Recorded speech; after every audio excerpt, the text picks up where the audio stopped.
Hello learners of all ages, my name is Mr. Montgomery. I teach 4th and 5th grade math, and today we're going to learn how to add up to the thousandths place. So it's very similar to the lesson that we had yesterday. We're going to follow the same principles. I have a problem here. I have 1 and 74 hundredths plus 1 and 7/10ths plus 13 thousandths. Now, the directions would say to align, then add. So I'm going to be using my decimal point trick that I learned yesterday and I taught yesterday. I'm going to make sure that all three of my decimal places are there. Goes number by number. I have 1 on this side and 74 hundredths on that side. I have 1 on this side and 7/10ths on that side.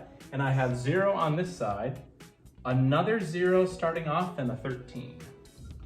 So you can see that I'm missing something in this place value, which I can add a 0. And there's nothing in the thousandths place for this number and this number. So I'm going to add a 0, and now I have all of my place values filled in.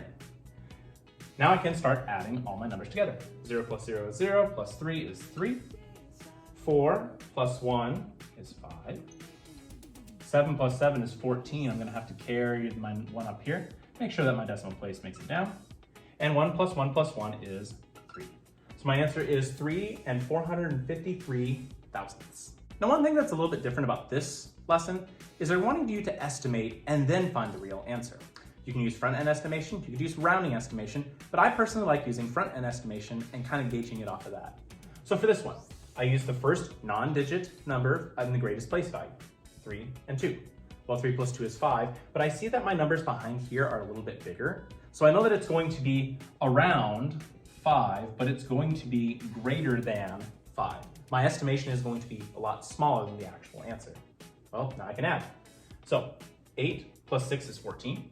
I'm going to carry my 1, and that's 3 plus 3 is 6. So it's 6 and 4/10ths, which is greater than 5.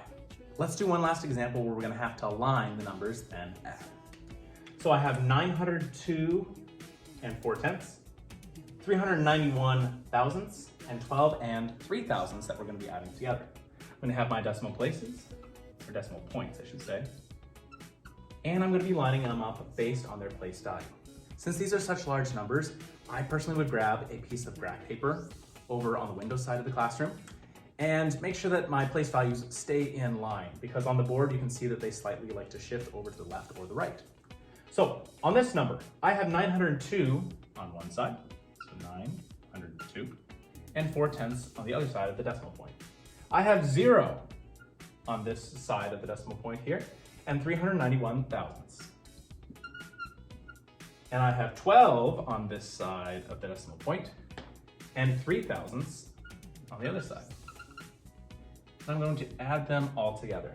Now, you notice that I have a couple of missing numbers on this part. I don't worry about the missing numbers on the left-hand side. It's the missing numbers on the right-hand side that we need to fill in, or after the decimal place.